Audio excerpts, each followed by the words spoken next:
pencil. The word for the day is budget and you have 60 seconds to explain it. Okay. So the budget is a very interesting word to explain. From an individual, including the government, each and everyone is supposed to have something called as budget. So what is budget? You have some amount of income. At the same time, you do have some amount of expenses.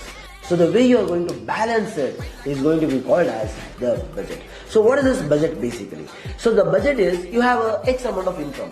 How are you going to divide that income and where would you like to spend?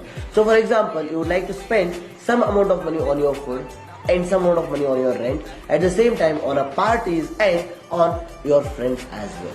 That is something which you are going to plan. That is something which we can call as a budget. In the exact same way when the government is doing it, they decide we spend some X amount of money on infrastructure and a certain amount of money we would love to spend on the agriculture and some on tech and some on insurance and some on XYZ factors. That is what we can simplify as a budget.